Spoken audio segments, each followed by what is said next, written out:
你好，欢迎收看《新闻面对面》，我是谢仲。来，一开始为你介绍今天要请到的特别来宾，左边第一位，康社社立法委员林俊宪，大家好；资深媒体人理工男黄创夏，大家好；资深媒体人陈东豪，大家好；右耳边是台北市议员钟小平，大家好；资深媒体人邵逸夫，大家好；财经专家徐清煌，五个，大家好。好，那小平来开始先问一下，郝龙斌要选党主席，然后他说你跟淑慧两个人要自己对自己的言行负责。他讲这个以前有没有跟你打过招呼？没有，完全没有，完全没有。你也是看新闻才知道？我看新闻，因为郝龙斌也是成年人嘛。哦，这样嘛，你也是成年人嘛？我跟游淑慧早就成年了，所以说早就该自己负责任了。那要怎么负责啊？那要怎么负责？我不太清楚，就是反正就是我们做的事情，个人造业个人担嘛，就是概念是这样子。可是你在节目里，我记得你在节目里有讲过，就是说中间延期有让大家不开心的，你好像也道过歉，所以柯文哲跟你的案子他有撤，但是你说你是市议员的职责的那一部分，你不知道你要针对这部分要道什么歉是吗？不是，就简单讲，就是他被起诉，然后接下来可能12月可能被判刑等等哈。这个我们追查弊案没有道歉，那他跟我和解的就是，那法官也催促我们和解是1500是否为比特币，以及有没有什么闲私对话，那这个事情，跟那个案子的本身，金华城的本身，然后违法容积是两件事，在你节目要说清楚。对。那接下来蓝白合的话，对你，或是你下一次选举胜获提名这些，会有任何问题吗？蓝白合下一次就是选多席次的议员，对啊，白的提白的，蓝的提蓝的嘛。我觉得没有影响，而且政治上总是有些波折。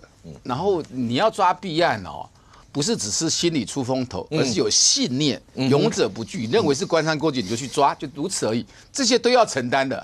我认为是这样。OK。好，那当然，待会儿一定会聊到，因为当柯文哲柯前主席在礼拜一交保以后，你感觉上似乎是个满血复活的状态，尤其是最近他的一言一行、一举一动，甚或一颦一笑，都引起了整个网络上非常大的一些的回响，或是在上面有人开始做成迷因图啦，很多类似这些，包括在前两天柯文哲柯前出庭的时候，不是被问到，因为赖清德总统说屠刀不在民进党这个地方，有记者也直接问，那柯前主席的反应，你现在在网络上到处都看得到，是什么反应呢？来看一下。主席赖清德说，行政没有干预司法，要再也放下屠刀。你知道露露哥跟谁结婚吗？再也放下。谢谢。主席赖清德说再也放下屠刀，你刚刚有反应你会觉得很夸张吗？他还说行政不要干预司法。蔡总统的屠刀会伸向你吗？庄下，你看那个笑的眼睛都已经快看不到。我们以前常常讲说土城看守所，对不对？进去之后叫深造，就柯文哲深造363天以后，他的境界已经升了，就是同中讲的柯建铭讲的此时无声胜有声，所以他不需要多讲话，他就直接用他的表情，然后就直接的表示他对于赖清德他现在是怎么样的针锋相对，因为他这个整个表情呢，你会看到就是这样的一个笑法。然后这样一个笑法捧腹，然后这样一个笑，代表着我在加 A 啦，他完全的不 care 了，因为大不了363天都过了，顶多在36天嘛，所以他可能有这个算法。然后这个时候363天过了以后，证明小草还是我的，所以他根本就是未来的路，他其实先前非常清楚，所以他现在呢已经不再是以前的鲨鱼了，他现在叫战狼，就开始挑着赖清德。他就是那个战斗意志很强，而且狼是很聪明，很狡猾的，所以他是这个战狼已经升格这样子了。而且这战狼以后呢，那个昨天只是临时的被问到，他这个反应，你就觉得说他反应怎么这么快？接下来还要再发脆，还要再发脆的时候，它里面你会看到这张表情，因为我们刚看到的只是正面，没看到侧面嘛，所以他掉了这个嘴巴张成这个样子。瞠目结舌这样的去笑，然后这样是笑里面就代表着，当然里面文章里面呢，还是要感谢大家的支持，怎么样？那其实就是代表着阿贝又回来了，阿贝回来之后，阿贝已经不在乎了，就算你们讲好李文忠，就算你们讲到陈志涵，阿贝不在乎了，反正现在我就是下架赖清德就是我指挥，然后我指挥之下，只要碰到赖清德，我只要去嘲笑他。然后反正赖清德最近呢，民进党最近当然问题很多，然后确实是比较麻烦一点，就是趁你虚我就踩下去，所以他今天就做出这个动作。那当然这个动作里面当然变成一个很麻烦，就是不管将来高院在我们不知道怎么样有没有裁定或者反正一审的判决书出来，二审之间柯文哲又会在台湾的政治上风风雨雨跳来跳去，然后当然里面有很多事情呢，大家也会觉得很奇怪，但是你就不得不因为柯文哲这只战狼会卷起风云，就刚刚我们就要讲了，小平就有点可怜啦，柯文哲可能被判刑，但是钟小平可能要去洗元丰，这才是最尴尬的一件事情。钟小平会吗？洗门风，为什么我要洗门风？对嘛？你要去道歉啊！那你要有反应嘛，你要到他家里去道歉啊！你怎么傻在这我啊？突然愣住了，对啊，对啊，OK。创下这样讲，所以其实现在整个情势里面，你就会变成是一个可能即将一审被判决，而且判决出来起诉书里面有很多证据、很多事件，这1年多大家都谈了很多，大概很多人跟法官一样都有新证啦，只是说后面的刑度或什么状况，可是柯文哲已经不甩你了，因为摩里喜欢状，然后呢，我们从地狱中爬出来，就已经是打不死了。他现在是从土城里面深造363天，他根本不 care，可是不 care 之后，我们会看到的是从现在开始，一直到很长一段时间，整个情况里面，全台湾的政治的指挥棒都变成柯文哲在挥舞，大家得跟着他的指挥刀，被他耍得团团转。OK， 来，东豪，直接请教一下。看过了这么多的案子，跑司法、跑政治，看过这么多。第一个，有人说没有看过这么高调的涉嫌贪污啊，什么这样。虽然还没有判，你说无罪推定，但是7000万的重保，没有看过这么高调，是这样。第二个，你只能说柯文哲的心理素质确实强大。你看过有多少人进了看守所以后，不要说是定罪然后去关了，光看守所出来以后，整个人是天差地别，不只是外形，包括心理。但你看到柯文哲前主席的感觉，就像刚创下讲的，他好像是往上再 upgrade 的一级，变成是这个样。然后包括那个过程当中，为什么刚讲说他完全不在乎？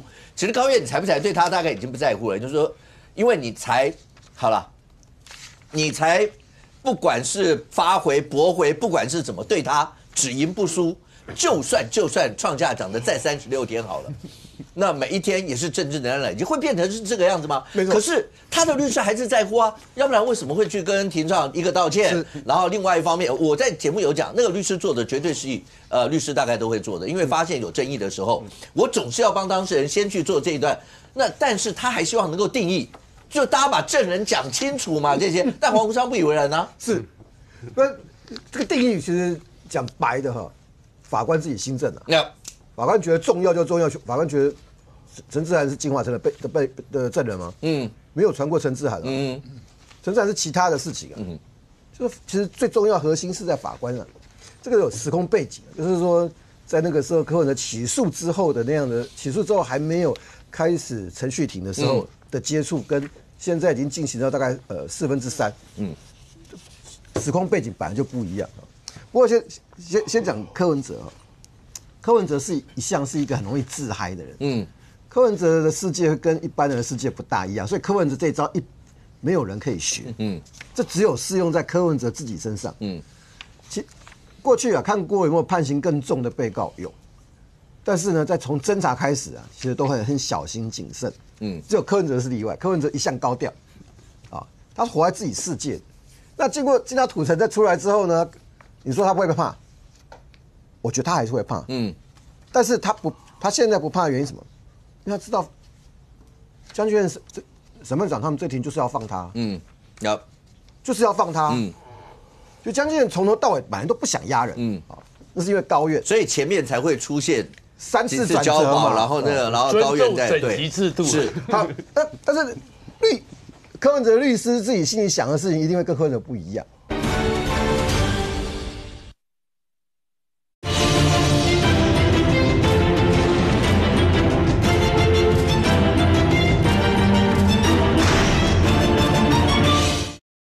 但是柯文哲律师自己心里想的事情一定会跟柯文哲不一样，所以你回来看柯文哲的时候呢，你知道柯文哲以前讲过一句话，大概的意思是什么？就柯文哲他刚刚也在从政的时候，他就想，他说他喜欢什么样？用最小的能量创造什么最大的混乱。你去看柯文哲这10年是不是这样子？好，未来国民党还会遇到最小的能量创造最大的混乱。柯文哲很清楚啊，所以你讲赖清德他太爱了，那是他身体的本能，那是他的本能，就好像他遇到侯友宜的时候就会丢一句什么，让你选你也选不赢啊。柯文哲不一定会赢啊，可是我让你选你也选不赢啊，这就是柯文哲。那柯文哲有司法概念吗？他的司法概念很混乱，所以你才会发现说柯文哲为什么在法庭或者在这个过程当中会发生这么多事情。他没有，我觉得他根本没有那个观念，所以他也不怕这个东西，但是他怕一个什么东西？你让他再关进去一次试试看，一定不一样。因为什么？空气不一样。你只要有去过土城看守所参观过的人，不用被关在里面哈。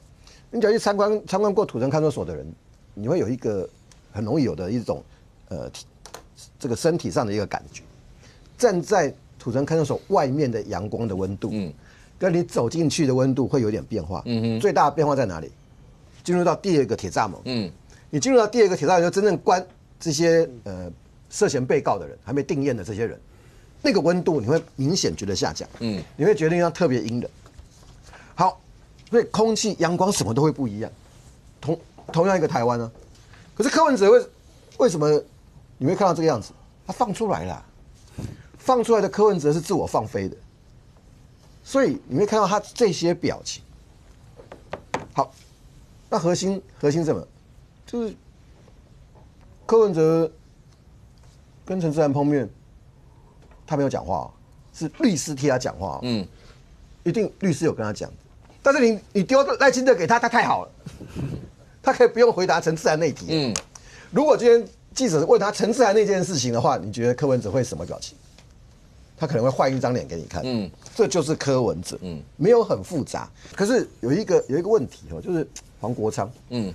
黄国昌对证人的解释，我看了我很害怕。我看过所有认识这个有案子的，不管是贪污治罪条例或者经济犯罪或什么案子，都不会有当事人跟同案的证人做任何接触。就算想要知道对方想什么，都要透过第三者。这个我常常看到，透过第三者。那检察官呢，因为人有限，时间有限，越到后面越盯不了那么多。可是没有人那么公开的。那如果柯文哲采用黄国昌的见解的话，那恭喜你，高院搞不好会被激怒。那事实上，高院不同的庭有面临到一个问题，民进党有一个市议员陈怡君，现在还在被收押禁见。他是助理费的事情。你知道陈怡君的律师抗告的理由之一是什么？柯文哲比陈玉珍还严重。那为什么柯文哲可以交保，陈怡君不能交保？陈怡君还没有骚扰证人。所以高院自为裁定让他交保，就会变这个样子。就会变这个样子。所以你在看这个事情我就会跟你讲，柯文哲是个很特殊的案例。柯文哲可以做的事情，一般的人真的不能做。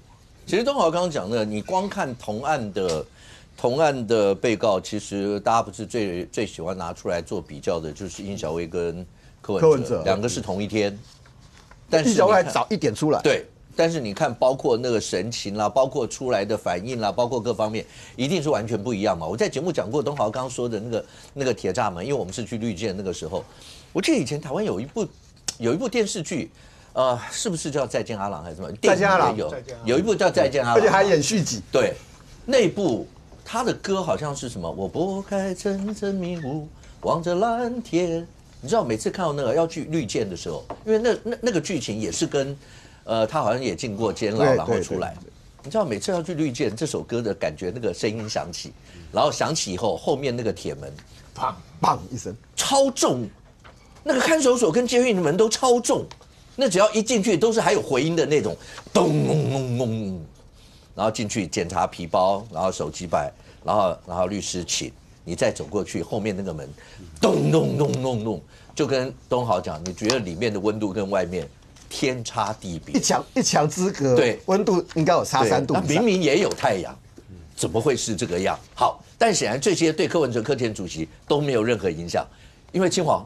那我只能说心理素质强大嘛，但是这个心理素质强大面临到很多问题。有人说，那未来到了你说大概12月底，如果整个全部都案子结辩，到了1月和2月，好，他总是要宣判，而这中间不是只有金华城，当然它最重要，除了金华城、政治现金案、公益侵占案，所有这些，当这些现在全部都在审的时候。以你的角度来看，看到现在，包括这几天，连包括秘书长周玉修啦，什么全部都去作证，你看到了什么样的一些的端倪吗？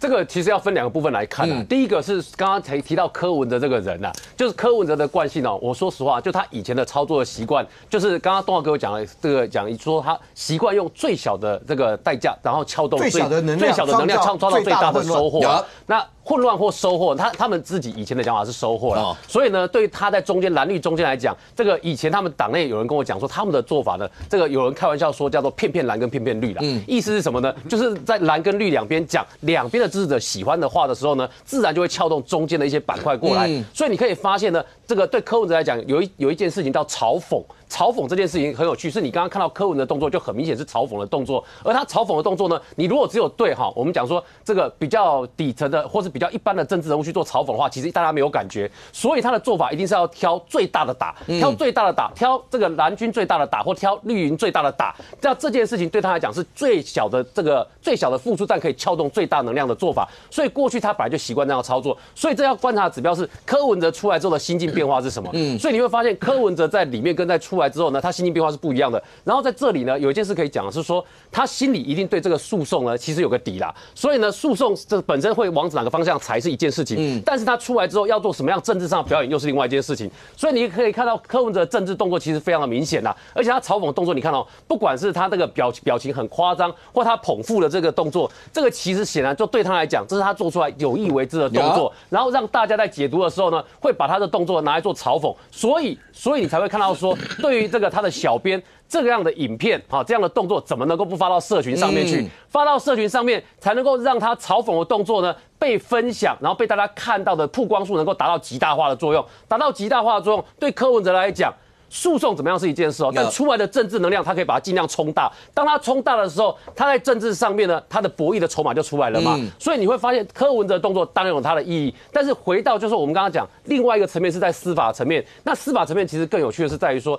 你会发现司法层面这个不管是柯文哲或是这个我们说这个民众党秘书长周瑜修啦，出来在讲的话，你都会发现他们讲的话，好像跟事实之间有落差，但他也不怕让你认为有落差。现在最大的问题在这里就法律是怎么样事情是一件事情，但政治上是怎么样效果又是另外一件事情。而他要塑造政治上的效果呢，是要让这个很多人越来越多人去看到说，这个有司法破坏的状况，有这个司法不公的状况，他要营造这个意象。所以在里面呢，我们光是拿这个周瑜修他去跟众望基金会之间这件事情来讲好了，你看这个众望基金会呢，对周瑜修他们来讲，或对民众党来讲，现在都把它拿来跟民进党这个新境界基金会把它讲在一起，还有把去跟小英基金会讲在一起的。你看这种类比的方式，明明你知道本质不是同一件事情，但是他就是把它类比在一起。什么意思呢？我们给大家看这边呢，这个是我们可以让大家看一看。这个新境界基金会，其实你光是用百度去查的时候呢，上面就可以看到它是民进党捐助成立的智库。但是呢，这一边你看众望基金会呢，这个地方呢，它跟这个新境界的差别2个部分。第一个，这个明明你知道这个众望基金会，柯文哲成立这个众望基金会，明明是柯文哲成立的，但是周瑜修到这个法庭上面去的时候，告诉你说柯文哲只是代表人。他告诉你柯文哲只是代表人而已，然后你明知道这个众望基金会的这个董事的名单里面理事的名单里面，比如说像谢明珠，之前柯文哲时代的市长室的主任，明明这个是柯文哲去跟当事人去讲的，但是现在显然他要跟柯文哲之间好像画上一定的一个墙，然后说这两者之间不是完全画上等号的，所以你会发现2个的本质，这个其实呢。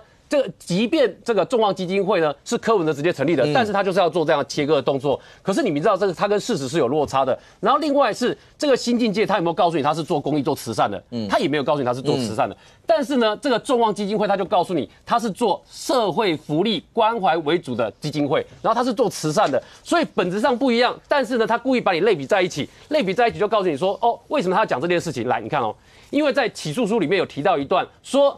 柯文哲跟李文忠挪用这个众望基金会的钱呢，8271095块去支付柯文哲竞选总部的员工薪资啦。那支付员工薪资呢，说实话，你在这里面看到的是这个很多还不是单纯的这柯文哲竞选总部员工还有很多是柯文哲本来在市长室的幕僚、市长室的秘书，然后转到竞总去，然后后来在竞总这边他的这个我们讲说他支付薪资的部分是挂在众望基金会。然后你如果以这边去看的话，因为我们的法令有规定就是你至少就是说你用在你自己这个基金会用途上面，你是做慈善的，那你在慈善的业务经费上面，你至少要60%以上啊。那结果呢，你发现你的这个经费里面90%都是在付你的人事跟你的租金，这显然跟你这个基金会用途是不符的。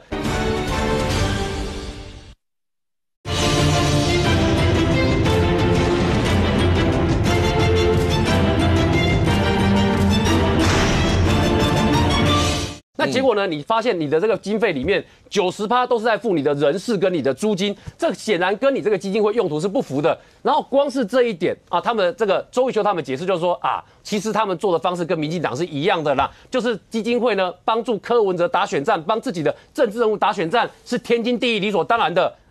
是这样子吗？当然不是嘛。所以因为你成立这个基金会，你在自己一开始写的本质就不一样，所以这刚好就对应到刚刚东豪哥在讲的，柯文哲对法律的认知，或是说他们对法律的认知，其实跟真实的状况是有落差的。但是现在呢，因为有个政治的气氛搭在那个地方，所以全部跳下来，然后跟你做政治上的操作，然后全部把它和成一团。所以你光是去看起诉书里面其实提到的部分。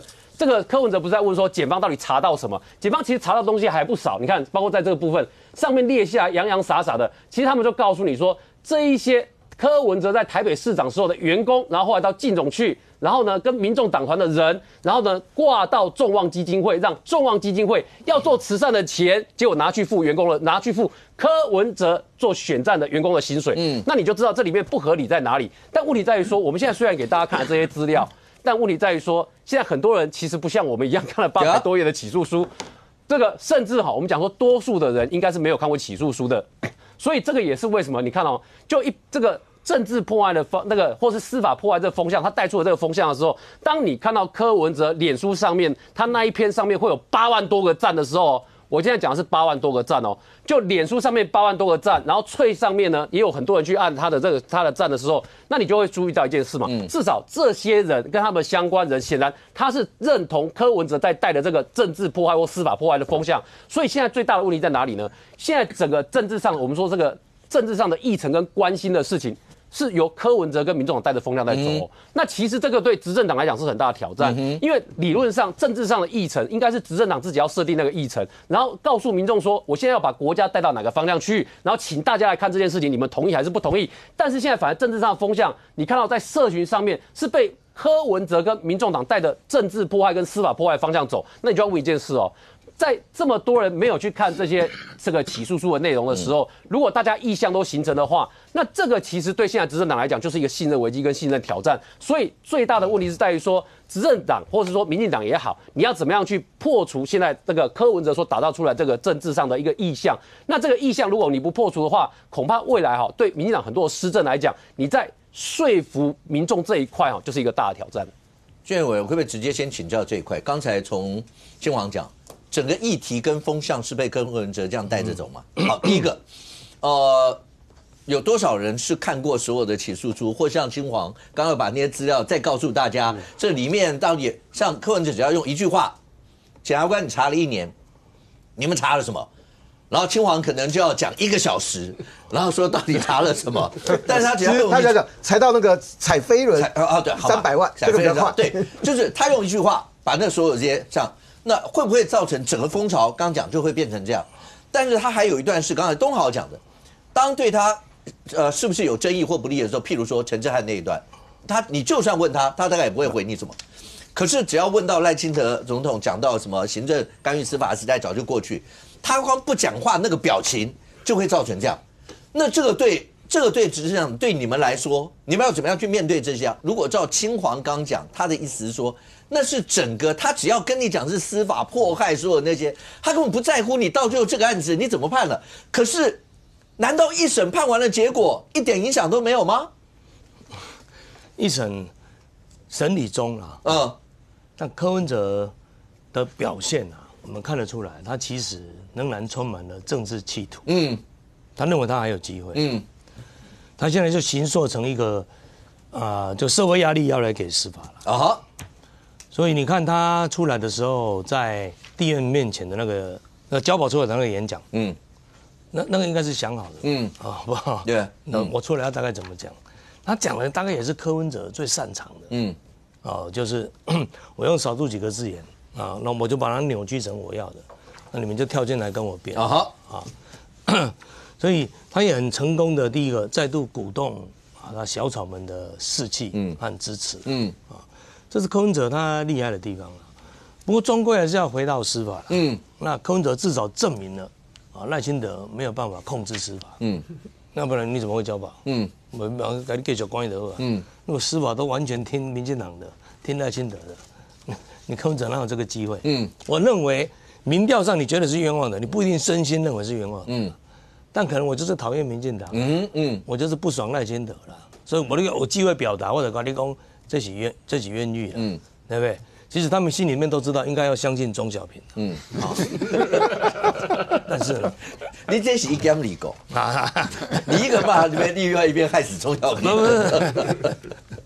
郝龙斌，你都叫你要检讨了。所以你这样看的话，柯文哲是很成功了，只是柯文哲回来以后还能够制造多少政治效应，这个才是我们要关注的。但是他第一个冲击到的不会是民进党，是不是冲击到国民党？所以我说你开心嘛？不，因为我看到现在要选国民党党主席的人，每个人都要表示我支持柯文哲。张亚中也表示我支持柯文哲，对不对？那个郝龙斌也说我支持柯文哲。各位注意看，谁要选国民党党主席，都一定会表达支持柯文哲。这个也让人不得不佩服柯文哲了。他要有办法把政治完成这样子，他也可以显现出是国民党的虚弱嘛。国民党已经，其实这个是一种谈判啦。就你进我退，我退你进。难道民众党不需要国民党吗？没有国民党，它就是没有意义的小党嘛。而你国民党为了追求它，但国民党大概已经什么样的姿态都已经表达出连选党主席都要说我爱柯文哲。那你这样的氛围再延续下去，那你到2026，那你国民党总要让了吧？因为那时候就比较实际的。所以我们再来观察，如果2026的那个大选，蓝白真的可以谈出什么样的一种合作模式？你才有机会就到2028。OK， 来小平，你对于国民党来讲，真的连主体性或是连选个党主席都要看着柯文哲的鼻息，都是这个样子吗？可是整个刚才如果赵俊有人刚刚讲了，连国民党很多的支持者显然也同意柯文哲是不是受到了不公待遇或怎么样，要不然不可能数字会高嘛。对不对？我先讲这几个那个民调了哈。国人对柯文哲是否是冤狱的41.6%认为是冤狱，38%认为不是冤狱，41.6%就几乎涵盖了8-9成的蓝白支持者，对吧？这第一个。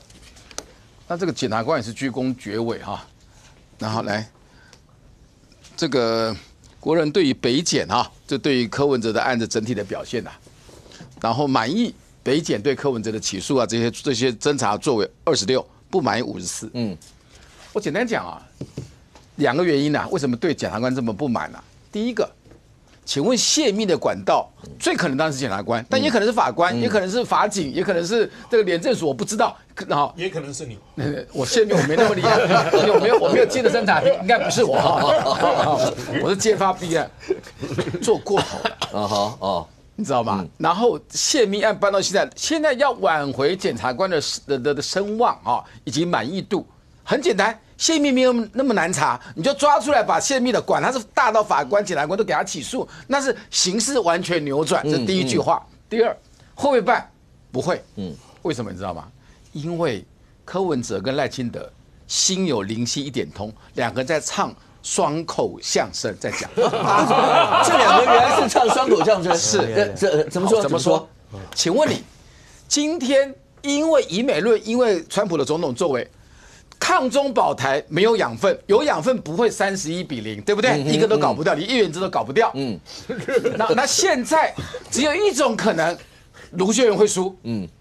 赖清德会赢2028，怎么可能？那就是柯文哲作乱做大，他来选总统或干嘛？所以所以检察官的满意度越低，柯文哲越大，大家觉得愿意越多，柯文哲越大，柯文哲越大。所以我钟小平身为一个卑微的党籍市议员，隐隐然2024隐隐又现分裂。你说会分裂？当柯文哲养分大到他觉得他自己可以选的时候，他就不要跟你们合。你觉得赖清德也希望朝这个角度走？蓝白合最失败的是，就马英九、朱立伦出来没谈成，对不对？对吧？在君悦饭店最成功，是不是这次31-0的大罢免？谢谢黄国昌，谢谢小草，救我们的立委，对吧？一蓝白合的话，赖清德就一定输嘛，没机会；蓝白不合，赖清德就有机会嘛。请问你柯文哲出来是帮国民党还是帮赖清德？我先不谈心，我只谈结果。政治谈只有输赢，不要谈那个因果关系，太复杂了。所以呢，连选党主席，我们蒋经国都被打入冷宫。蒋经国在头寮，没有人去叶林，任何一组都没有。登记后，我希望每一组都去。请问你我们的党员是不是小众？跟全民调跟小草无关。本党的平均都60几岁的，我说我们党员的平均年龄30几万是啊。30几万，然后如果没有补缴党费，可能是20几万，靠那些叫做就缴年很多年党费的叫做免缴党费的党员呐，就是好。那请问这20几万人，比较信蒋经国还是比较信柯文哲？当然是蒋经国嘛，他不是小草他老男篮对不对？或是我们的这个女性的这个我们的支持者这个党员，今天关键。党员投票，我选一个主席出来，我是认蒋经国，不是认柯文哲。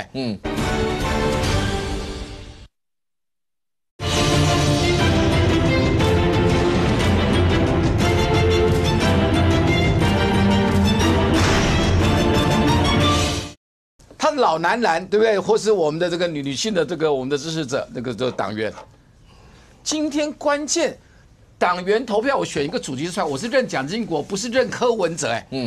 现在怎么都认柯文哲了？我们觉得是替蒋经国抱屈，好不好？好，抱屈。好，再拉回来。当然，时程在走，可是时程上，请问你，柯文哲一审宣判，我认为会判有罪。那很可能超过10年，10年不是单一项，是加起来的，就是好几个来加起来，大家都很清楚。然后，所以柯文哲的关键是一审有罪无罪，是否为10年，是否有资格选总统，这是这是重中之重。但主席对我们是重中之重，对吧？对不起，10月18号就投票了，比他这个宣判的还早。所以说变成很艰难的情况。今天柯文哲一放出来，是不是？所以检察官他们那些这样压那么久，然后这个反正呢，检察官是帮了柯文哲很多忙，也帮赖清德很多忙了哈。就政治上的结果论，好，连江河树他的嫡系部队都跳出来说，只有两个选项，一叫柯震，然后卢富2，如果不要，我们就造浪。什么叫造浪？造浪我们会怕，冲浪是没关系，造浪会出大事。就简单讲，就是柯文哲显然是还有选总统的企图。刚刚俊宪也讲了嘛，有那个能量啊，企图。所以这一切的这个事情下来我认为对国民党的氛围，对选总统是有变数的。等一下，俊宪委简单回应这件事，赖清德总统跟柯文哲是在唱双口相声，那佩服钟小平的想象力啊！你看，我回应一下啦。第一个，当然你柯文哲的政治企图心，他一定要在明年展现他的实力。是啊。那现在正是摆最强的时候。不要忘记还有一个立法院的会期会卡住国民党，所以如果摆一做大那么在未来的2028年，就算柯文哲不能选那白也必须扮演一个很重要的一个角色，对不对？所以是谁？如果柯文哲不能选，白银更要扮演更重要的一个角色，因为想办法要把柯文哲今生护住，会变成这样。那好，那是谁造成这个局势？谁让白做的？当然就是国民党嘛，对不对？你这个追求白啊，追求民众党，这个要有一定的手腕嘛。追一个女人，你那什么东西都掏给她，我没有你不行，我没有你我会死，对不对？对不对？所以白就吃定你了嘛。房子不千万不要过户给他。他的意思就是你们把房子也过户了。来，郑公，来第一个，跑正南、上空都已经叫活化石级的，就这样。柯文哲这个所有的，包括他现在所运用的方式啊，你不要讲手法了或方式，那你自己看，从以前到现在有看过这样的一些手法或方式吗？那第二个，真的蓝营现在跟白营之间是没有白营，蓝营真的活不下去，感觉这具体委员刚刚讲的。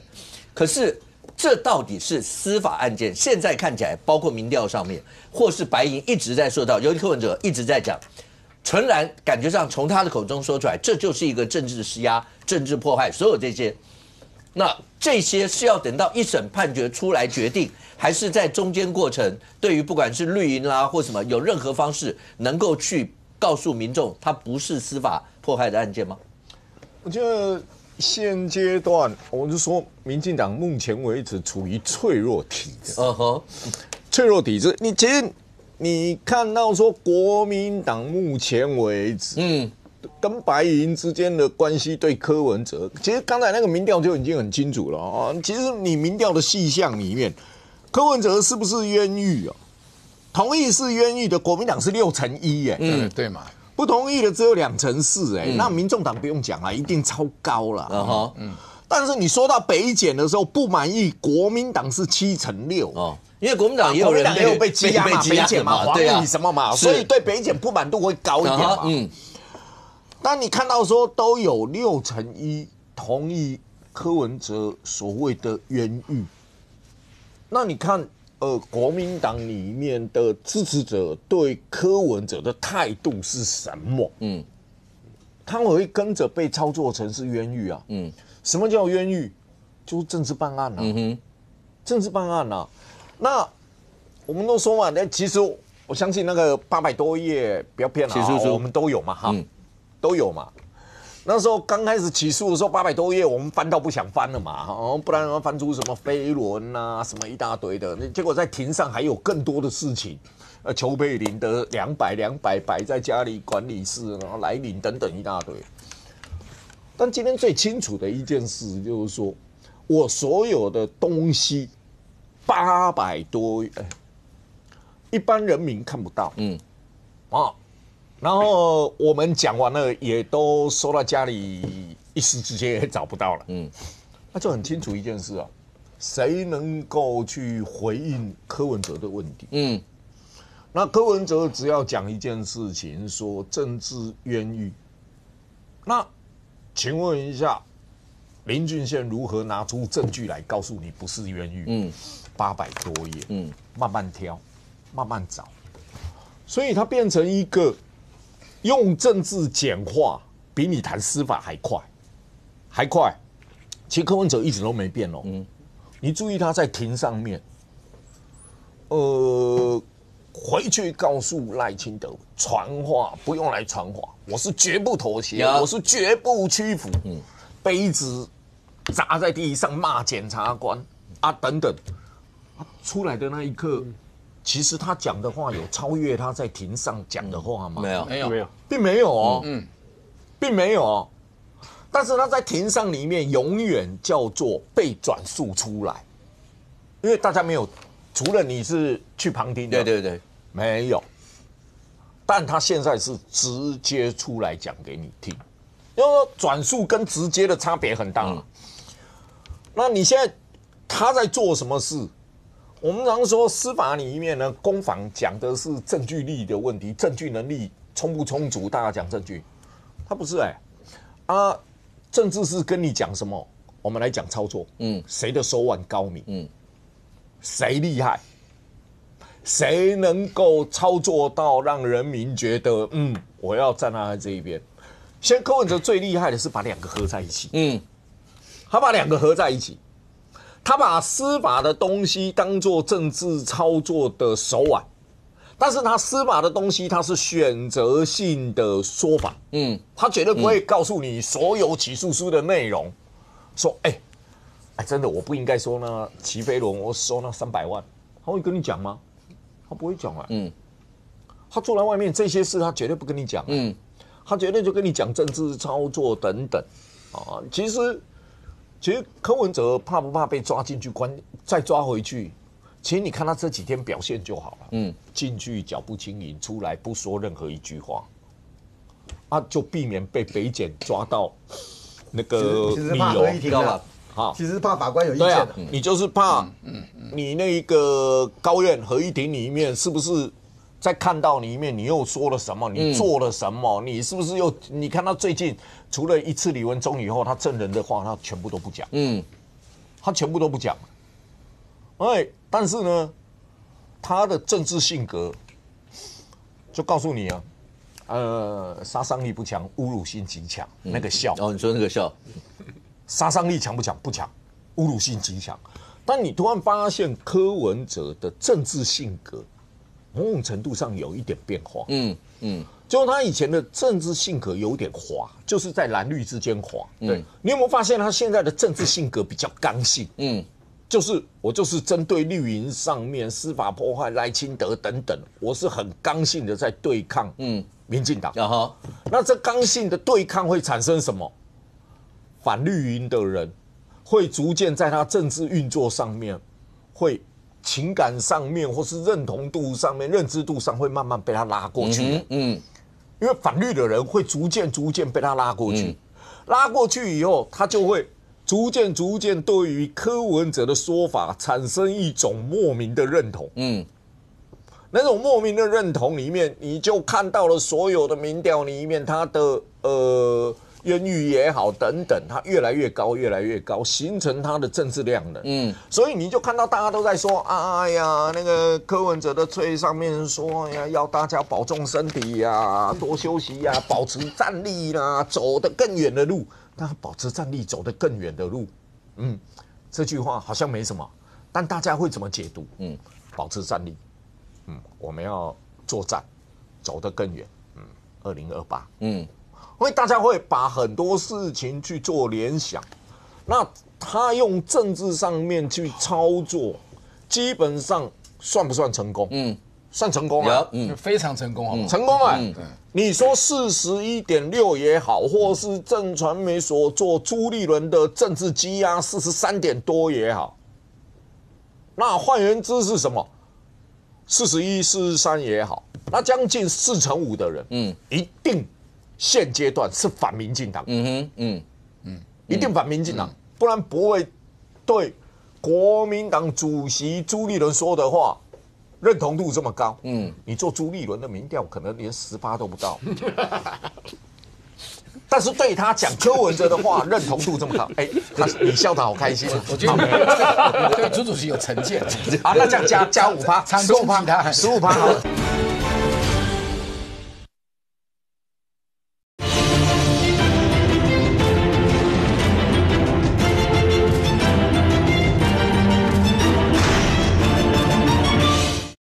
你做朱立伦的民调，可能连18%都不到，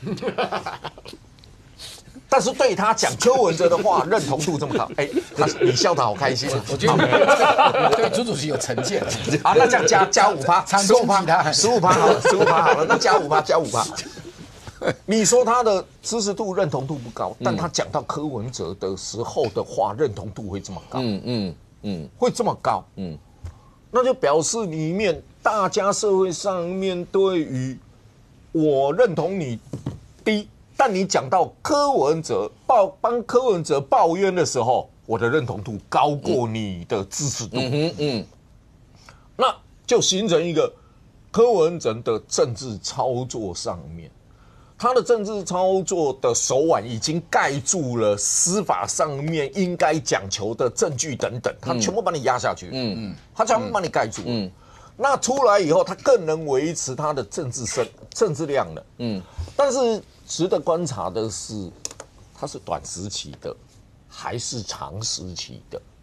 明年的一审判决宣判完了以后，往高院走，北检手头上又要办什么？因为还有小平，你还有几个案子？他手上的案子啊，不要说只说我揭发，好多人揭发了哈，好多人揭发。台智光雨果市场，然后那个南港转运站，那是民进党揭发。还有一个政治现金。政治现金，你确定你有举发台智光吗？那尴尬了。我跟你讲哦，你们在讲，你们在谈蓝白合的时候，检察官突然在侦办北市科，北市科，还有4个案子，所以你注意看蓝白现在好像是一体的。我之前我好像也是在这边说嘛，你看那时候普选党主席选什么党代表的时候，民众党唯一支持柯文哲，我们支持柯文哲，然后。回过头来看国民党主席柯文哲，你们是在选民众党党主席吗？你们转过头来发现，奇怪，你们到底是选国民党主席还是民众党主席？你已经连柯文哲的政治操作里面的框架里，连国民党自己都进来了，国民党都进来了，所以人家就恐吓你们的能力啊，柯卢配会变成他们的恐吓力道越来越强啊。那蓝白合真的一定会走到很顺畅这一条路吗？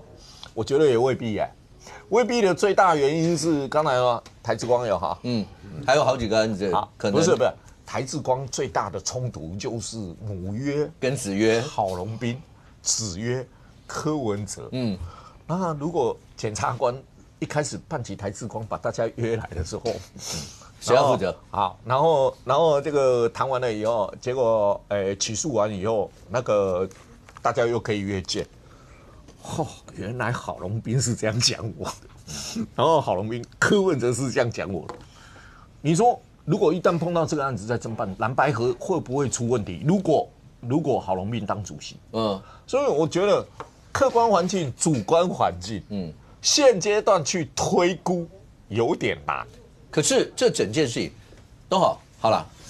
其实小平在节目也有讲过，冤狱这2个字，其实它的范围很广，包括你的羁押过程，包括这个案子的本质。所以你如果再问一题，你同意柯文哲是清清白白的吗？这个又不一样喽。是，这个就跟包括踩飞轮有没有政治现金，违反任何一个法都不见得叫清清白白。所以你如果问清清白白跟是不是冤狱，它可能又会出现不同的一个感觉。但是它一定会出现的。尚公刚一直在讲的，某种程度有点类似的，像量变到质变或温水煮青蛙。就蓝营的支持者听多了，然后讲，连主席也都说人家被政治收押或什么，然后慢慢，某种程度就会出现，白银说什么，他们也觉得好像很对，然后帮柯文哲申冤，他们都觉得很对，某种程度到最后，所以会。小草现在已经喊出柯卢配啦，那以后再大一点，再喊大声一点，那未来又会变成是怎么样？你不知道，现在已经变成有点很慢慢进入深水区。所以刚才小平的意思是说，如果柯文哲真的大到有一天他觉得，就像他跟侯友宜讲过那句话，给你选你也不会赢，小草也不会挺你们，但你们的人会来挺我，这时候局又不知道会变成什么样了。先讲柯文哲现在未来会怎么样，真的现在没办法揣测。因为这是变化球，你不晓得他会怎么变。柯文哲今天跟3个月会，你根本不一样，你没办法揣测哈，因为你根本不知道他的规则是什么。柯文哲其实从这以来都是这样子啊，他也曾经跟民进党好的跟什么一样啊，然后后来就翻脸了。我都会怀疑，那个时候要把那么多人赶离开他的市政府，就是因为金华城啊。跟金华城有关的一系列的人，很多人都被赶走啊。因为金华城决策上是有大转弯嘛。先讲就金华城这个案子来讲，北检是有一个很大的缺失，它最大的缺失是什么？你知道吗？除了210万以外，其他不够直接。像陈水扁的时候，为什么？陈水扁的过程中也有很多争议，司法上的争议，比如说这个检察官跑去日本游说证人回来，然后那个证人作证，这个作证呢，实际上在这个审理过程中帮助不大，但是给了我们很多八卦。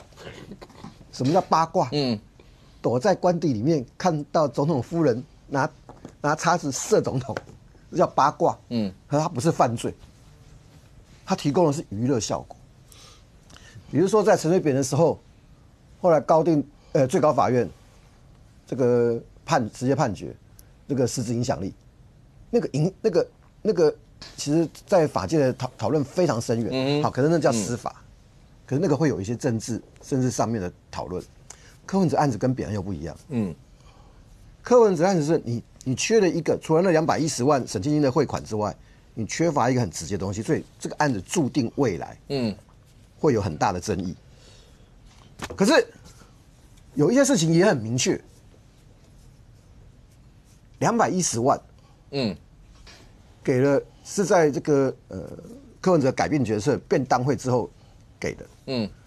如果我没有记错，朱雅虎讲的证词里面讲说，因为柯文哲有什么党主席的募款额度扣打，你想想看哈，如果你没办法证明柯文哲直接受贿了，那210万算什么？台湾民众党获利，然后柯文哲作为市长，做了帮金华城帮沈清英做了一个这么大的一个大转弯，他是不是被图利？这是一个角度。第二个角度，因为那是柯文哲额度。如果他真的是，因为我没有阅卷，如果他真的是柯文哲额度的时候，沈清英满足柯文哲党主席募款的额度，这算不算贿赂的一种？这里面纯粹就法律上来讲，图利跟收受贿赂之间，光是这210万就可以有不同的想法。好，检察官的起诉书本来就有一些缺陷。所以啊，再包括羁押，再包括那个时候这个国民党的那个抄名册的事情，累积出那个东西一点都不意外。可是柯文哲的金华城那个风，那么讲，如果你要做民意调查，不能用游怀英游老师的那个问题，那个提法，那个提法不是一个好的方法，那个要换一个。可是就整个金华城这个案子最重要的这件事情来讲，那个风向什么时候会跟现在民调做的不一样？看一审判决书。正好插一句，所以一审判决，而且一审判决出来判什么样的罪名，一定会有影响吧？一个是罪名，因为最直观，再过理由，这组法官他会怎么写？他写的东西能不能经得起？他不会是全民，相对多数的人的认同，至关重要。如果法官写出来的东西对柯文哲有利的话，你相信那个风会更大。相反的，如果是有罪，然后呢，法官写出来的是全民，我不晓得到时候会不会做民调哈。如果有过半的人认同一审，那个风又会不一样。OK，但是靠检察官的起诉书是不够的。这是走到现在很明确的，因为他先天最大的一个缺陷，就除了210万都不够直接。我们讲的1500还是不够直接。OK。所以，但是柯文哲会不会受这个的影响？不会。2028年以前影响不大。但是柯文哲是不是一定有利于国民党？好，因为蓝白合这个大趋势叫有利于国民党。也许你可以对国民党蓝白合之下对国民党相对乐观。但你要讲它是不是绝对的？问题就出在柯文哲的不可预测性太高。你不晓得政治上他会搞什么。OK， 你就像，好了，我还是喜欢讲那个笑话。出来的第一件事情就在车上直播那一枪打双子星会打到蒋万安，没有人想得到啦。然后记者还在这嘟麦给蒋万安，问他说：“柯文哲说这个双子星太慢了。”蒋万安怎么回答？你怎么去预测柯文哲的轨迹？但民进党为什么这段时间一定会倒霉？很简单，没有什么复杂，因为现在是逆风。逆风的事情你做对了，你都还要加倍；顺风的时候，你只要50-60的力量，你就可以走得更远。现在大环境上是因为民进党逆风。不过现在看起来的话，清华全民，我就讲最近大家都在全民大如果你只要关心政治人，可能都要问，那接下来柯文哲会不会被再被压啊，还是会驳回来什么类似这些？哎，不是只有大家这个样子，司法界光一个法官论坛，那里面大家就赞成什么样子？但是一般老百姓就觉得，法官或检察官，你们的想法应该差不多吧？没有啊，一个法官论坛里头，那里面光法官自己都不一样。是啊。那里面全部都赞成什么样子？对，这个是在法官论坛上面的留言哦，而且是我一个跑司法的朋友，第一时间呢就把这些留言的截图呢就传给我，然后他意思就是说呢，对柯文哲的这一系列的作为呢，其实法官们自己的见解呢，司法官的见解也不太一样。那为什么这样讲呢？因为这其实大概是9月10号的时候在法官论坛上面的留言，那你可以看得出来，他时间呢从9月10号的上午的9点，然后到10点、11点到下午1点这段时间呢，这个彼此之间这个留言里面。反对的跟赞成的都有，那为什么这样子呢？是因为先有一篇哦，它的标题呢，你看哦，在法官论坛上面呢，它的标题叫做“邪教抵御对策”。那这个邪教抵御对策呢，最近有人形容白莲教是邪教的，这个讲的是谁应该很清楚嘛。那所以呢，然后你再看作者的名字叫做“战争已经开打”。那这一篇你看到他在9月10号上午9点的时候发的文哦，它里面在讲什么呢？它很有趣哦，它前面先 cue 到日本的奥姆真理教。那日本的奥姆真理教是邪教，这个日本人这跟我们自己大家都讨论很久，大家都没有争议。然后呢，他谈那个，但是他讲到当时哦，奥姆真理教的教主麻原彰晃呢，然后讲过一件事情，说日本的司法体系是撒旦黑暗势力操控的世俗的权利，目的是要压迫真理跟阻止救赎，不是正义。那他为什么要讲这一句话呢？他的意思就是说，当时麻原彰晃在日本讲这一段话的时候，还是有很多的追随者听啊，还是有很多的信徒听啊。所以当时呢，麻原彰晃他们被抓的时候呢，还是有很多的信徒呢为他流泪啦，然后认为说这一切都是日本的。这个跟美国在讲的这个深层政府很像啦，就是这个深层政府在迫害他们啦。所以他提了这一段，然后下面在讲什么呢？下面在讲说，眼下白莲教主出关，立刻率众攻击警方。白莲教主这个教众大呼神功护体，目的就是要毁坏司法独立在人民的信赖感。然后呢，下面这一句话讲的更那个，所以我把它画起来哦。他讲说，不被信赖的感觉是会潜移默化的，这一句话很重要，所以再讲2次。不被信赖的感觉是会潜移默化的，不被信赖的感觉是会潜移默化的。他讲这句话讲出来，后面接的就是说，白莲教信奉谎言，只要说得够大声，就会变成真理。因此，贪污犯大喝3声就会变成政治犯，然后依法侦审就会变成奉命行事。然后，所以他写了这一篇，写完了之后呢，那当然你可以同意，你也可以反对啦。因为实际上是不是因为他这个大喊3声，他就贪污犯变政治犯？其实这里面还有政治上的一些化学作用在，包括有很多蓝营的民众呢，在这一段时间看到柯文哲的题目拿来修理民进党，刚好变成顺手的题材。所以你可以看到哦，最近这半年的时间呢，尤其这几个月特别明显呢，你只要是跟这个民进党有关的影片啊，跟执政党有关的影片 ，YT 上面或是社群上面。攻击的力道都特别的重啊！我不知道执政党自己有没有注意到这一点哦，尤其是 YT 的影片下面哦，因为你知道对政治冷淡，我是不留言也不关心。可是呢，如果他变成积极的表态者，他会到处去站的话，那气氛其实是不一样的。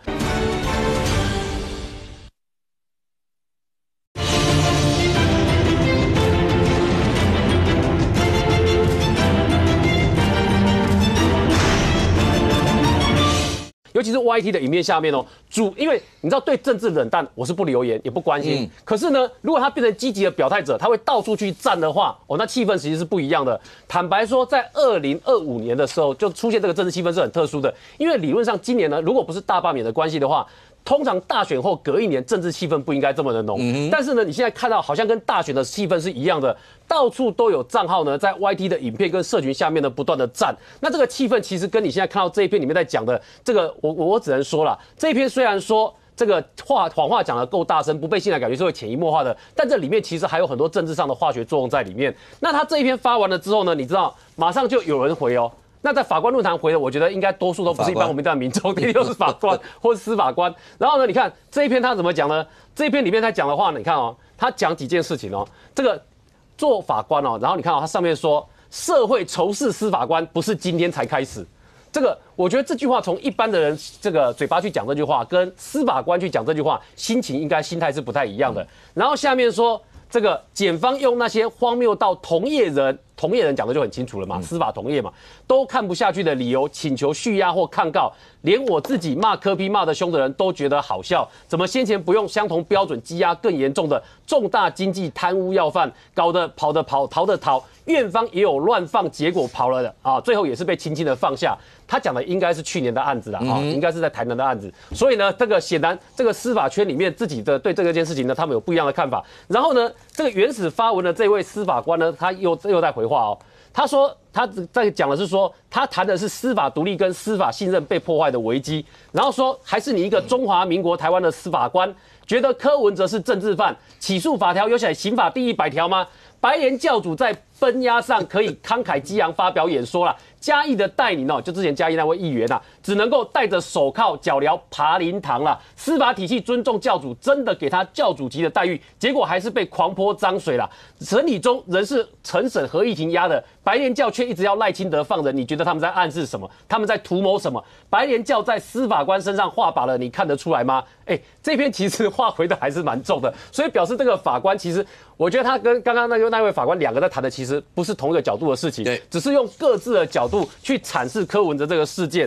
然后呢，这里面又有第3位跳进来了，这第3位跳进来看起来是这个对原始发文的法官，我觉得他是比较偏向他的。他说仔细一看原文哪里有谈政治，他说原文是讲某一个被告为了图私利，不择手段血口喷人，民事政治沾染司法，企图污蔑造谣攻击司法，动摇社会信赖跟法治秩序。所以你会发现呢，这几位呢虽然都是在司法官圈圈呢，但是显然他们对于柯文哲这个案子呢切入的角度是不一样。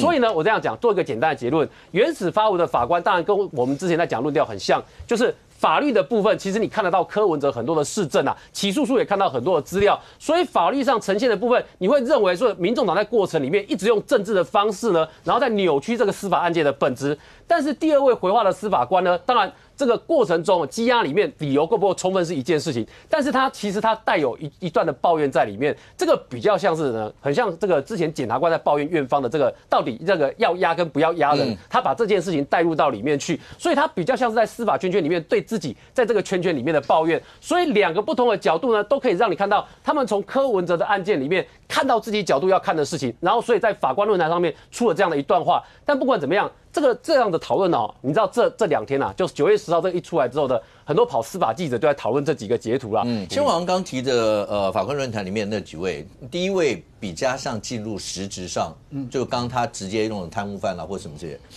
第2位讲的比较像有一点像蓝营，其实我问过蓝营的朋友白营喊的是清清白白，但你注意看蓝营几乎没有喊清清白白，蓝营喊的是你羁押的会不会有过当，会不会有什么什么。第2位比较在乎的是这一块，或是其他人为什么不会用这样的方式去压，所以他比较在乎的跟蓝营那个比较羁押的那块，不是实质的那块，感觉上还是有一个分野。但不管怎么说，你从这就可以看得出来，柯文哲卷起的千堆雪，在每一个领域里面似乎都会面临到这样。但状况下，柯文哲出来到现在，黄国昌，包括他讲说他也跟柯文哲后来讲，因为有一次他专访没有去。确定说他们也谈了2年条款，看起来是要往下走。可是他更在乎的一个是，我讲你还记得吗？黄国昌不管是从830你往前一直推，从1月11号定勾机一路到现在，但是跟柯文哲出来以后，感觉上真正的太阳就是柯文哲。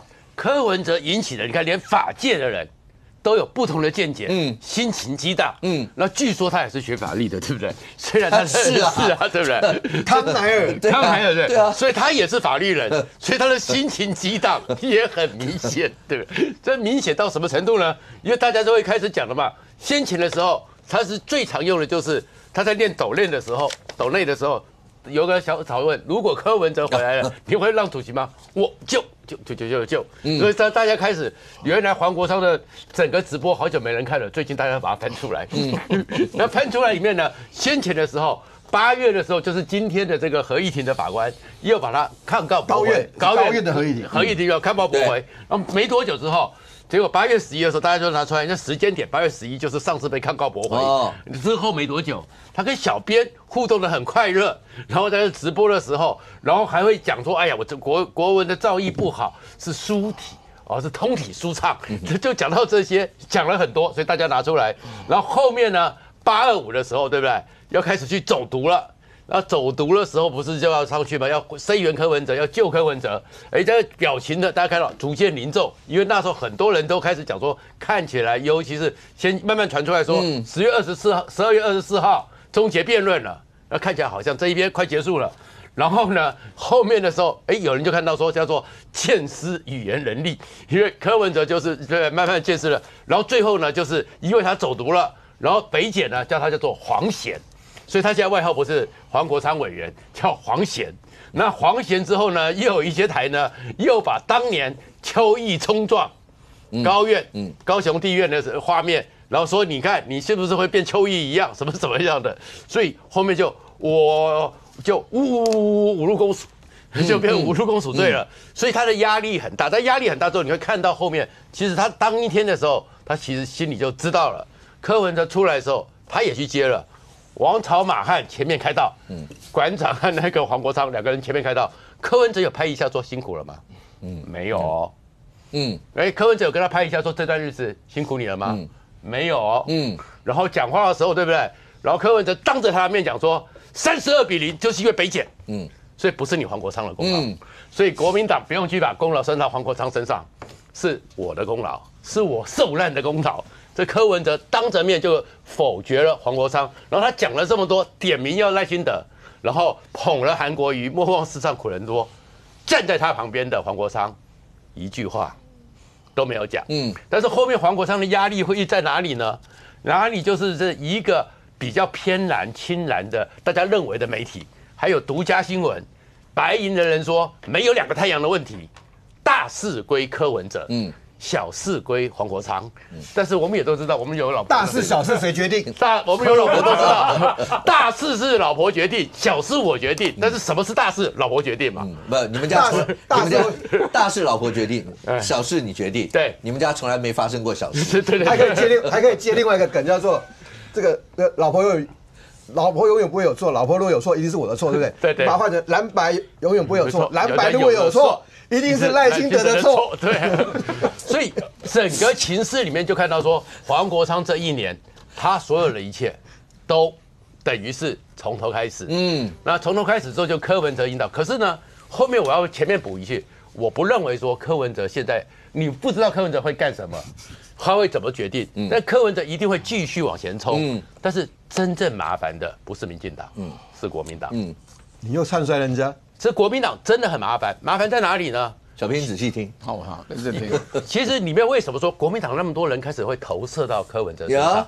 你说现在的氛围里面，大罢免之后，对于赖清德，对于执政党，不要讲民进党的人，底下对于战和不定有很多意见，反民进党的人。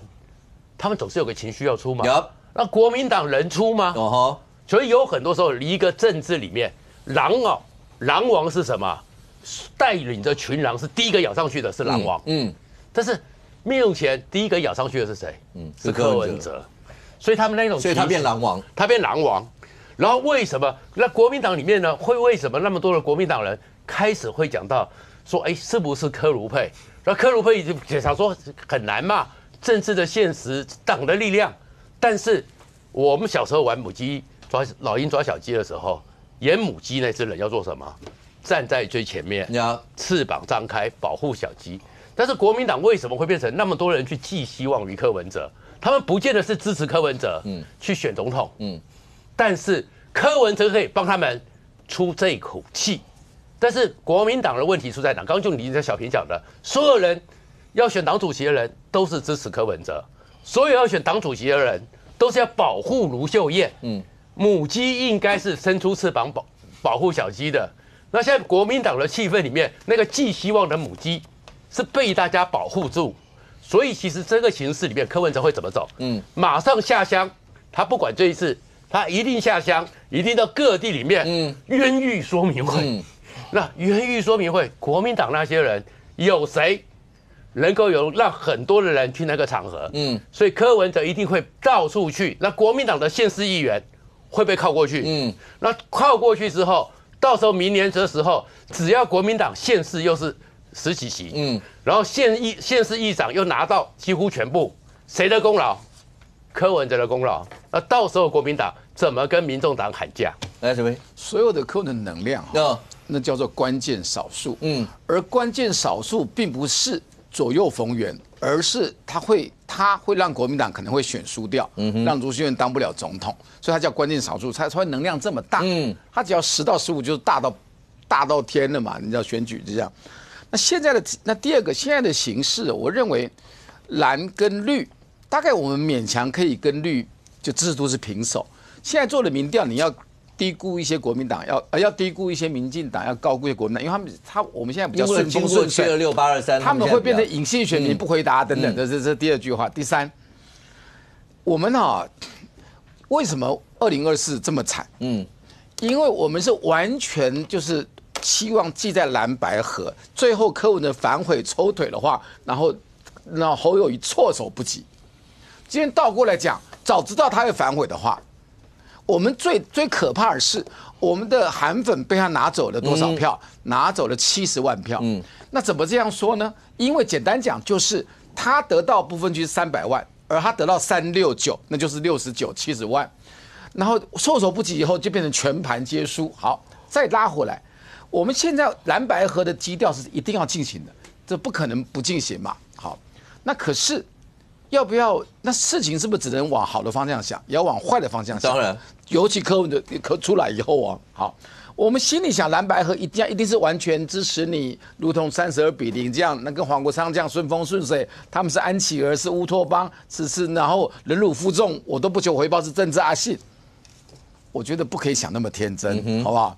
我们谈就是有一点黏，但不会太黏，而不是完全水乳交融，万一。合不住怎么办？不，但小平过程当中，创夏刚刚提的一个概念是，当所有反民进党的、反赖清德都需要有一个出口。柯文哲2024拿到了这么多票，不就是从2022一直到2024，尤其在疫情期间，所有打民进党的、打所有小英政府的，从疫苗吧，我记得从疫苗到所有东西，他那时候就已经是反绿共主了。只有他有出声啊，而现在所有的声量几乎全部都被他拿着，而且他现在看起来所有针对的都是赖清德，都是民进党。如果当国民党没有这个出口的时候，就会出现创下讲，当没有这个出口，然后再加上上公刚讲的，然后慢慢，国民党支持的那个氛围就开始慢慢改变，到最后当温水煮青蛙，有一天当你们意识到说，你们到底是支持我蓝的还是支持白的？才突然发现，你下面那一票都是白的，那就是政党的愤激嘛。其实柯文哲从2014当选了这个台北市长以后，2015马上就发表2岸1家亲，他就是蓝的了啦。民进党就开心的不得了嘛。然后尤其弄了个党，更可能会凝聚。那分到，请问白有拿到民进党的票吗？他现在拿不到嘛，拿不到，对吧？拿不到就变成可以拿到我们的嘛，对啊。那我们是不是要跟他合，也要预防说我的票不要被拿走太多？这基本上是。我举一个例子，所以政党的主体性要出来，政党主体性。黄国昌第一次跟李四川做民调，差多少趴？那时候大家都觉得连车尾灯都看不到。最近的这一次民调接近了，大概10%左右吧，往前进10%，对。光一个黄国昌在这个过程当中跟川博就这样，以柯文哲现在的能量跟所有这些，你告诉我，未来当白银在喊柯卢配的时候，你们如果真的还大声的跟人家说我们来做民调，就不担心出来以后那个结果。所以今天如果蓝白合到水乳交融和蓝白的票，这60%的票合到变成它危及你的党的基础跟主体性的时候。那你今天你要跟他合到什么程度？这就是选主席人的智慧，好不好？我这样讲，OK。这个我有没有听到？你怎么冷笑啊？郝龙斌叫你要检讨，要选党主席的人他让社会关注到他讲什么话。第一个，他为什么叫钟小平要检讨？这个就是讨好小草嘛。你看，为了选国民党党主席的不惜。要棒打国民党内的良心。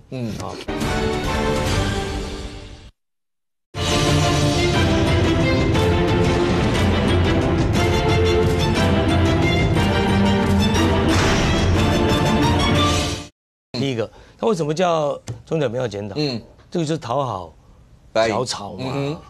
你看，为了选国民党党主席的不惜要棒打国民党内的良心，钟小平。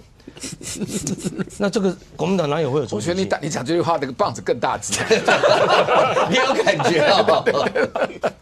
这个哪有小平你讲的主体性嘛？你一个政党主体性在哪里？对不对？另外，柯文哲的冲击一定是冲击到国民党。那第二个，我们观察的是，那柯文哲的效应是短期的还是长期的？他现在刚刚交保出来，一定是一个政治的一个高潮嘛，但他的动能能够持续多久？这个其实很大一部分是靠国民党来做决定，给一些养分。你国民党动不动就要去请示他，动不动就要去拜托民众党，那这样子的话，那当然永远他都是关键少数了。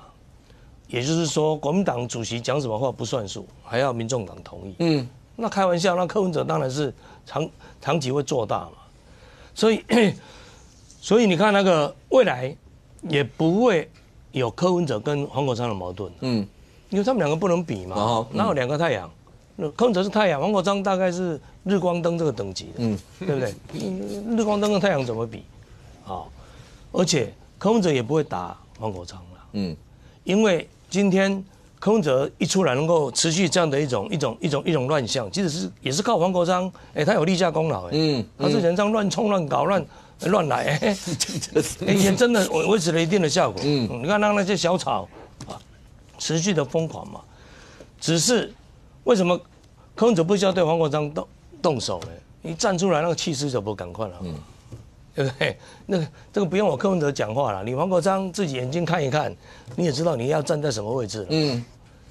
那关心的那个2年条款，其实黄国昌没有坚持维持2年条款。他有留下一个后门，他是要改变，除非柯文哲同意。对不对？所以黄国昌有没有心动、痒痒的想要2年条款废除？当然有啊，要不然他应该当时的决议。那是民众党的，好像是中央党代表大会难不到的决议是要给柯文哲决定，前主席不是前主席不礼貌，创党党主席来做决定。那你这个党代表大会你这个算什么政党呢？对不对？就是说朱立伦现在的党代表大会做了一个决议，所以必须要经过马英九同意。吓我一跳，我以为要经过孙中山同意。创党，这个显不合理嘛。所以黄国昌给自己留了一个活路了。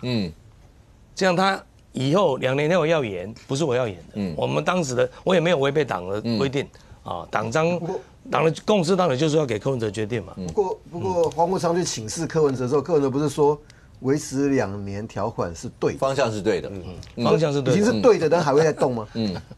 不较好玩，就干嘛要请示2年条款？看口风嘛，哎呀，看柯的口风嘛。就柯文哲说是对的，应该说啦，就是意思是从我出来到现在为止，你表现是好的。什么样的条款，就柯文哲说对就对，柯文哲说错就是错。对，没错。这个政党就随便他，就是他的党啦。所以现在应该黄国昌应该很清楚，这个党是柯文哲的了。所以当然以后什么事情都要听柯文哲的。我可以讲一下这个事吗？我先问啊。好，我记得黄国昌很早以前讲过，说民党有派人跟陈佩琪他们传话，然后讲一些什么的，他有讲说，不可能，就只有无条件释放，不包括要道歉。然后柯文哲在开庭的时候也对着陈佩琪他们那边讲，回去告诉我赖清德，告诉他什么，我绝不不要派人来什么，他绝不投降这些，绝不屈服。对，然后今天早上的媒体有一篇是黄国昌说。民进党有派人来在财划法方面，希望能够，然后民众党能够支持他们，他直接回说不可能，然后接下来他就揭晓谜底。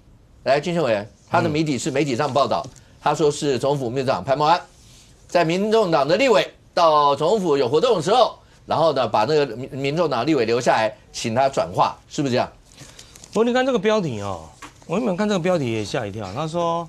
黄国昌意思是说，赖清德有私下找人去瞧那个财划法的复议，对，看起来好像是去接触黄国昌，就黄国昌打脸自己根本没有人接触黄国昌这第一点，因为黄国昌在受访的时候他有说，是因为有一个活动，有某民众党立委到总统府，然后事后潘孟安秘书长接触这位民众党立委，有提到立法院的财划法复议所以也不是所谓瞧什么财划法，所以第一个没有人接触黄国昌，所以你黄国昌讲的话是不是真的，我不知道，你讲我怎么会信？人家潘孟安要不是跟你讲话，要么就请那一位民众党的立委出来讲嘛，你应该叫当事人嘛，你又不是当事人，好，那潘孟安能瞧什么事呢？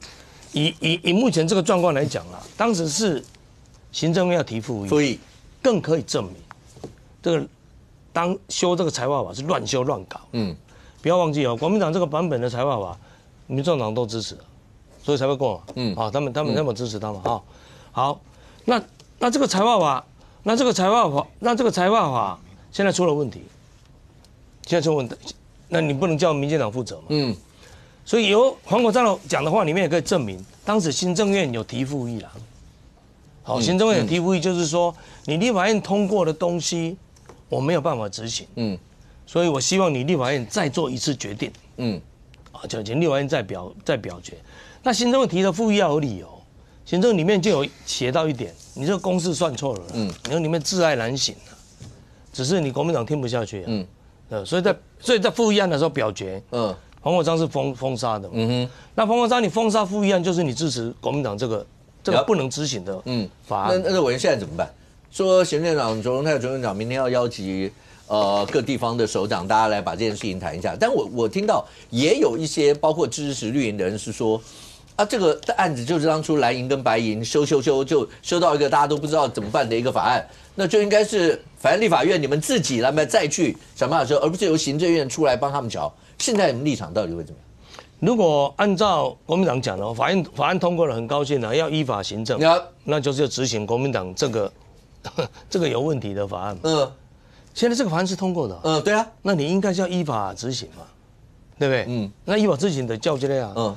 那如果你国民党知道这个法案不行，这个财划法出了问题，那你把它修回来。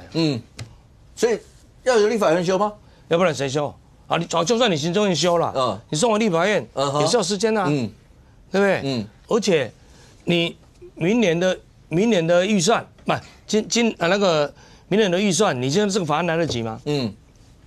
我不晓得。看起来是会2026会来不及。那你现在找地方县市长来，其实你如果就政治上的对立因为民进党根本不用理你你自己捅的篓子自己烂摊子自己收拾。可是你这样造成很多县市的那个预算这个补助款少了嘛，财划法少了嘛，你的自由参与少了嘛。那这个时候那要怎么解决？现在行政院长就找这些县市长嘛来谈嘛。我不晓得有什么办法解决了。那请问你要叫行政院怎么解决？就追加预算给你们。你用什么科目？用什么名目？所以我觉得最好的方法就是解铃还是系铃人，国民党再把法修回来嘛。你人多你表决就会赢来，小平，我觉得还是要回到立法院，在小瑕疵最快嘛，小瑕疵小修补。来，上公等一下回答一下。大瑕疵，你表情19瑕疵，上公你是今天听到小瑕疵吗？分母19、22，然后把它调回来嘛。我觉得反差350亿左右嘛，那有些县市再补回去，那当然我觉得哪里来哪里去了。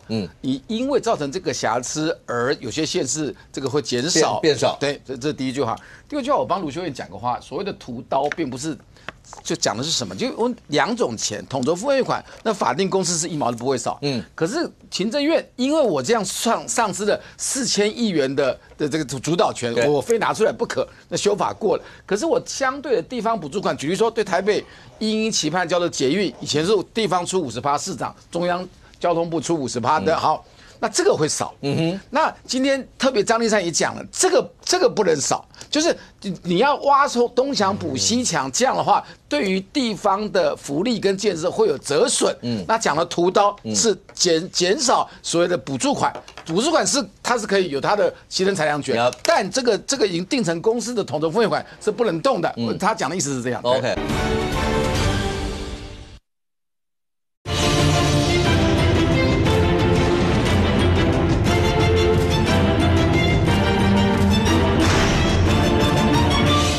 那今天特别张立善也讲了，这个不能少，就是你要挖出东墙补西墙，这样的话，对于地方的福利跟建设会有折损。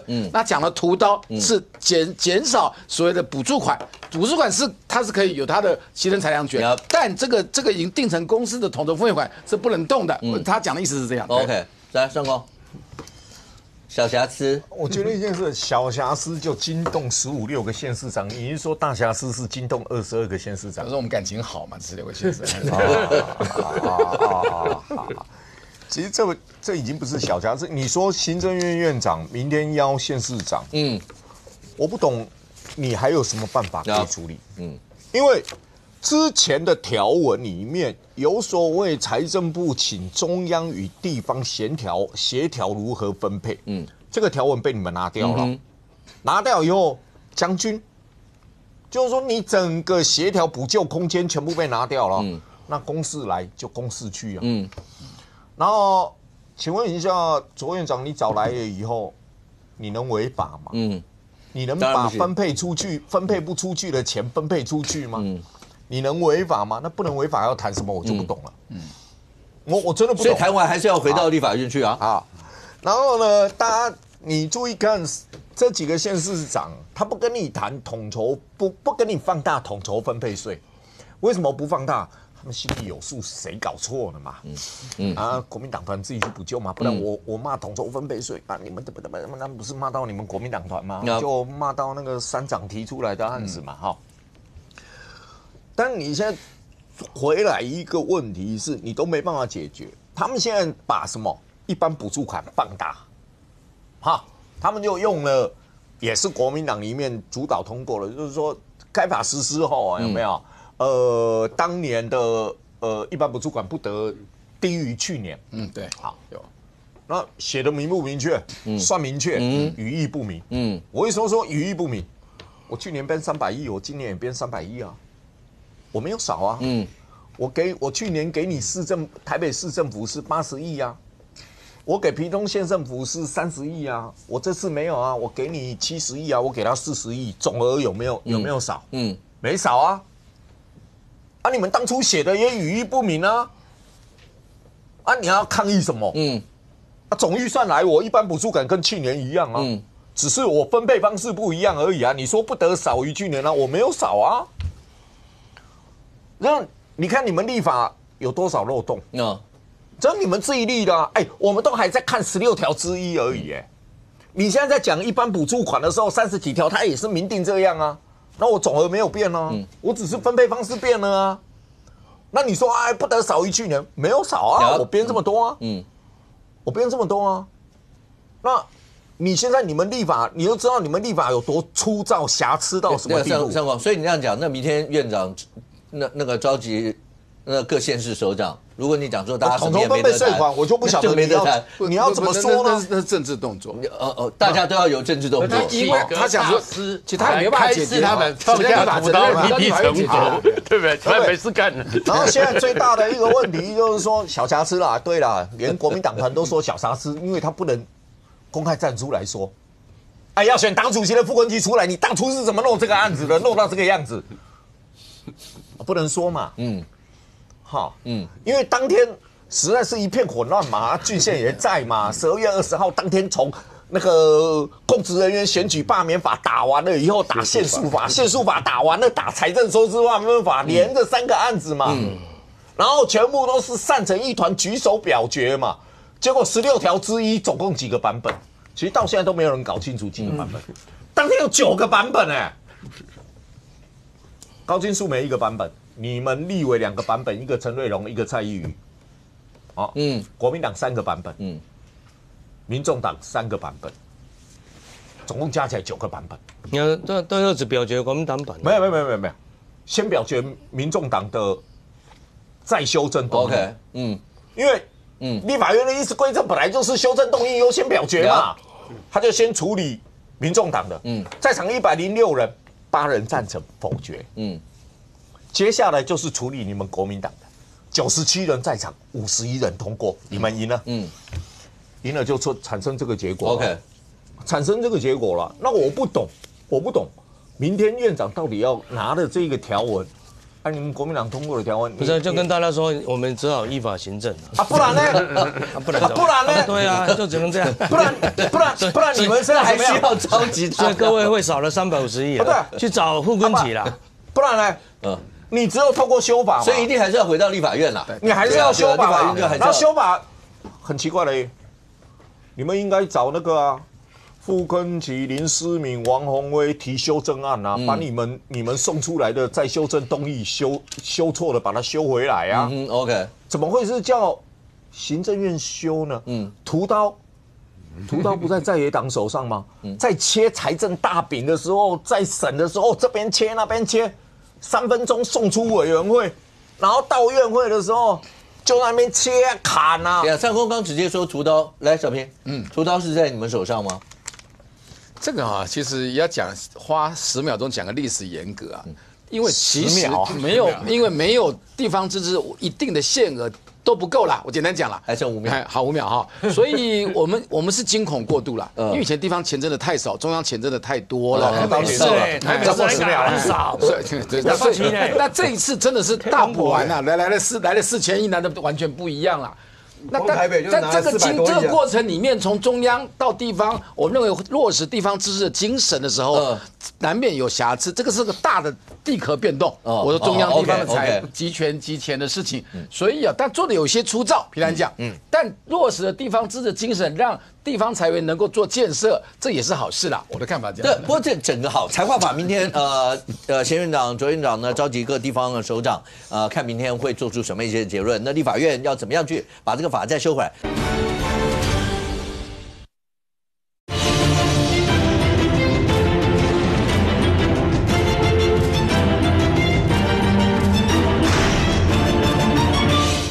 有些粗糙，平常讲，但落实了地方自治精神，让地方财源能够做建设，这也是好事啦。我的看法这样。对，不过这整个好财划法，明天前院长、卓院长呢召集各地方的首长，看明天会做出什么一些结论。那立法院要怎么样去把这个法再修回来？但最近只要好了，因为大家看到所有的政治的氛围，是要朝向大家休养生息吗？还是有一些的议题还是会引起大家各自一些的攻防？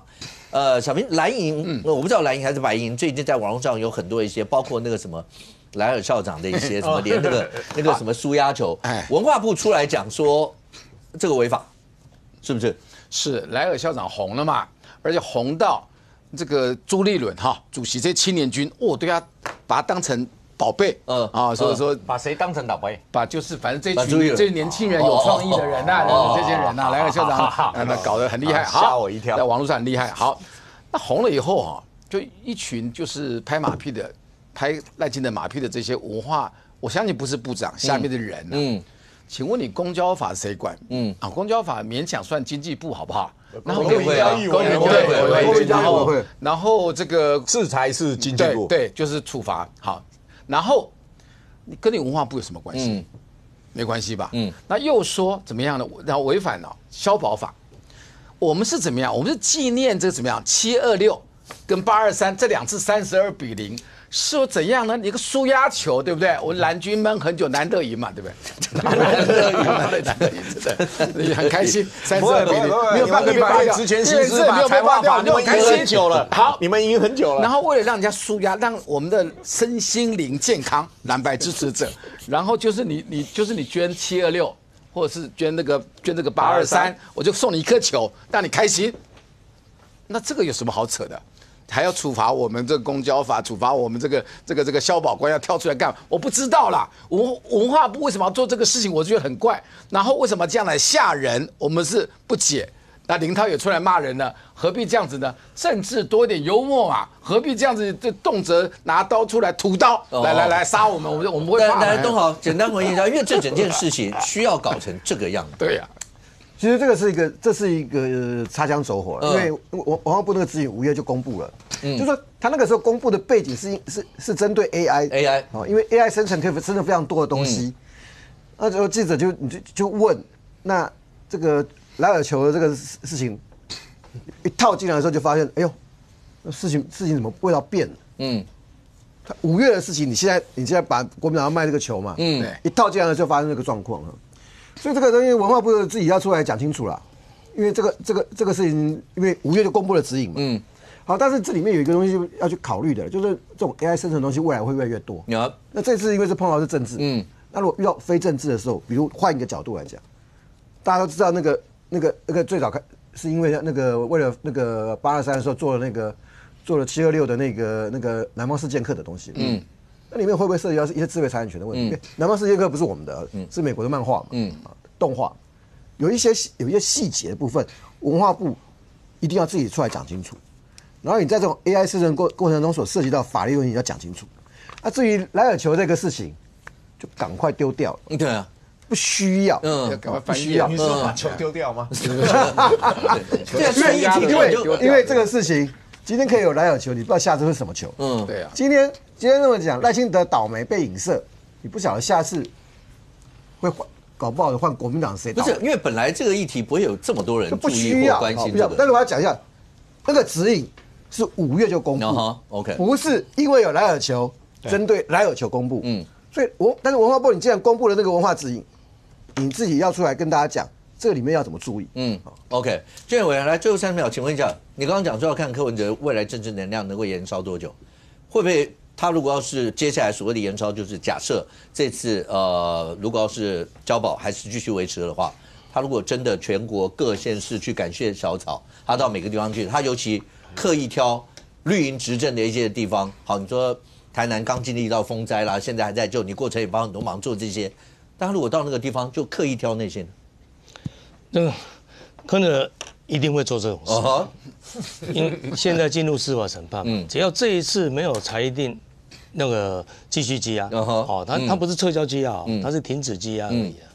那这次如果后来裁定，反正他如果没有继续羁押，他就会做这些事情，因为他知道不可能再压他了嘛。那这个司法审判就让他走。然后那当然他未来的政治的路就看我们说了嘛，第一审判多久？因为他判了10年，那当然总统不能选嘛。所以他如果第一审让他逃过去的话，那小岛喊的是柯卢配所以小平你讲的要纠正不是卢秀燕当总统，不是柯卢配，他叫我们做副的，对，是吧？因为司法没有保护总统，副总统在宪法是很可怜的。副总统有豁免权，副总统没有任期不受追诉的刑事追诉，只有总统有。副总统如果骑摩托车撞到人，还是赶快抓起来，严格抓起来。然后这个副总统很清廉，这样骑摩托车。就是在宪法上副总统是孤儿，他只保护总统，所以小草很聪明的喊的就是柯文哲要选总统。OK。未来国内政坛，那因为这个礼拜一，柯文哲前主席呢，因为交保以后卷起的千堆雪，一直到现在，你也可以想象，到了下个礼拜，应该还是这样相关一些的话题。而当整个包括案件进入一路往下走，未来政治的氛围，蓝白合或绿营的面对又会是怎么样？我们大家拭目以待。非常谢谢现场所有来宾，也非常谢谢观众您的收看，是由面对面，我们下周见，拜拜。